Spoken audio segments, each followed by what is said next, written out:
मुक़द्दसा की मुबारकबाद. As usual, we'll start with the roundup of this week's activities.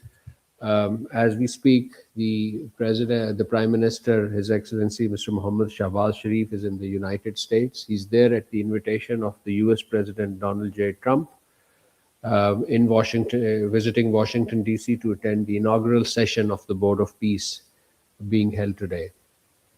The Prime Minister is accompanied by the Deputy Prime Minister and foreign ministers and other senior officials. In addition to attending the inaugural session of the Board of Peace, the Prime Minister will also interact with the senior US leadership as well as his counterparts attending the meeting from different countries. The occasion will also provide an opportunity for discussions on matters of bilateral as well as global issues of concern. We'll keep you posted of the activities of the Prime Ministers in Washington, D.C. in coming hours. Earlier, the Deputy Prime Minister was and Foreign Minister Senator Mohammad Ishaq Dar was in New York yesterday for a hectic one-day engagement at the United Nations. He attended a high-level briefing of the UN Security Council on the situation in Palestine, which was chaired by the British Foreign Secretary in her capacity as the President of the UN Security Council. We just issued a press release on this event, which I'm sure you must have covered. On the sidelines, he has held important meetings with his counterparts to discuss issues of mutual concerns. Um, first of first of all, he also met the ambassador of Palestine, the permanent representative of Palestine, Ambassador Riyad Mansour, um, uh, permanent representative of the Palestine to the state or to the United Nations. Mr. Mansour thanked Pakistan for its steadfast and principled support for Palestine cause, including at the United Nations, and appreciated the leading role in advocating for Palestinian people at all fora. The DPM and FM also held meeting with the Foreign Minister of Egypt, Mr. Badr Abdul Ate. They reviewed bilateral relations and expressed satisfaction with ongoing cooperation across multiple sectors, reaffirming the importance of close coordination. The two leaders also reviewed situation in Gaza, the West Bank, and all regional developments, stressing adherence to international law and the need for immediate and unhindered humanitarian access into the occupied territories, particularly Gaza. The DPM-FM also met with Mr. Sugiano, the Foreign Minister of Indonesia. They reviewed bilateral ties and expressed satisfaction at the depth and strength of the long-standing brotherly relations between Pakistan and Indonesia. The two leaders also exchanged views on regional and international developments, particularly the support in Gaza and the West Bank, and agreed to work closely for a joint, lasting, and comprehensive peace in Palestine in line with international law and relevant UN resolutions. The Deputy Prime Minister and Foreign Minister, Senator Ishaq Dar, received a joint delegation of the Economic Pakistan American Council (EPAC) and the United Muslims American Association UMAA. The DPM-FM acknowledged the significant role of the U.S. private sector in strengthening Pak-U.S. trade and economic cooperation, and their vital role in contributing to civil society organization, promoting interfaith harmony, deeper people-to-people contact, and cultural ties between the two countries. Ladies and gentlemen, earlier the Prime Minister was in Vienna, Austria for a 2-day official visit. He undertook this visit at the invitation of His Excellency Christian Stocker, the Federal Chancellor of Austria, the Prime Minister of Pakistan. The visit marked the 70th anniversary of Pakistan-Austria bilateral diplomatic relations. The visit, the first by a Pakistani Prime Minister in over 3 decades, including bilateral talks focusing on strengthening cooperation. This was discussed at the in-depth bilateral formal discussions between the Prime Minister and the Federal Chancellor of Austria.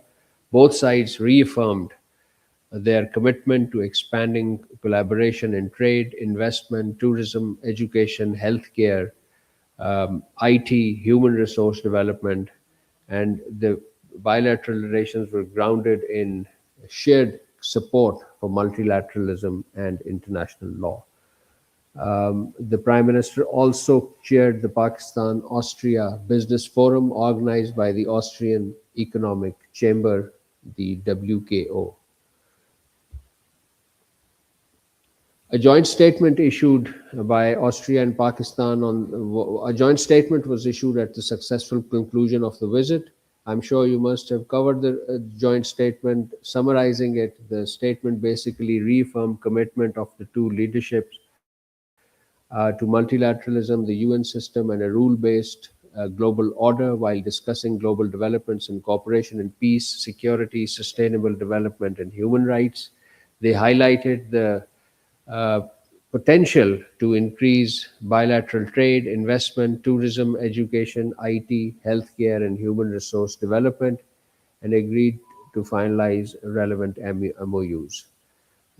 Our Prime Minister invited Austrian business leaders and groups to EU Pakistan Business Forum in Islamabad, an extended invitation to to Chancellor Stoker to visit Pakistan at future mutually convenient dates. Whilst in Austria, the Prime Minister also met Rafael Mariano Grossi, the Director General of the International Atomic Energy Agency.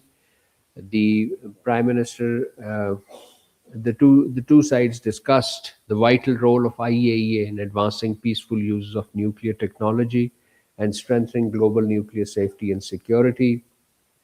And our Prime Minister wished his best wishes for his continued efforts of the IAEA in promoting peaceful uses of nuclear technology and sustainable development. The Deputy Prime Minister in Austria also had a series of engagements. He addressed a high level event at the United Nations office in Vienna titled Sustainable Development Pathway for Global Peace and Prosperity, highlighting the strong link between peace and development and Pakistan's commitment to the UN Charter and multilateralism. This event was attended by a number of UN agencies, heads, which are based in Vienna, namely the International Atomic Energy Agency, United Nations Industrial Development Organization, United Nations Office on Drugs and Crimes, and United Nations Office for Outer Space Affairs. The three MOUs that were inked during the visit to the UN offices, one was related to IAEA. Our Deputy Prime Minister and Foreign Minister signed these MOUs on behalf of Pakistan. And this event was witnessed also by our Prime Minister. The first such MOU was on collaborating center between INMOL, Lahore, and International Atomic Energy Agency. This INMOL, as you know, is the hospital for cancer treatment. And under this MOU, INMOL was designated as an IAEA collaborating center for cancer research and nuclear medicine. An agreement, two other MOUs were signed with the UNODC, a country program for Pakistan, and a country partnership program for 2026 to 2030. Before leaving for Austria, the Deputy Prime Minister and Foreign Minister held two important telephone conversations. One was with the Egyptian Foreign Minister, Dr. Badr Abdul Ate, and the second was with the Foreign Minister of Saudi Arabia, Prince Faisal bin Farhan Al Saud, and discussion focused on the evolving regional situation, forthcoming international engagements, and our Prime Minister and the other two agreed to remain in close contacts. Ladies and gentlemen, this week the Federal Minister for Planning, Development and Special Initiative, Professor Ahsan Iqbal, attended the oath-taking ceremony of the Prime Minister of Bangladesh, His Excellency Mr. Tariq Rahman. This ceremony held in Dhaka on 17th February. Our minister met the Prime Minister of Bangladesh and conveyed warm felicitation. He also extended an invitation on behalf of the Prime Minister to the Bangladeshi Prime Minister to visit Pakistan. They also discussed enhanced cooperation across various domains, including trade, connectivity, revival of SARC, people to people contact, and cultural exchanges. And earlier that day, Prime Minister Hassan Iqbal also called on the chief advisor, Professor Muhammad Yunus. He invited him to visit Pakistan. He also met the opposition leader, Dr. Shafiqur Rahman, at the Parliament building and extended an invitation for a parliamentary delegation from Bangladesh to visit Pakistan. Earlier, he laid wreath at the grave of the former Prime Minister, late Begum Khalda Zia, and paid tribute to her contribution to the political landscape in Bangladesh and for bringing Pakistan and Bangladesh closer.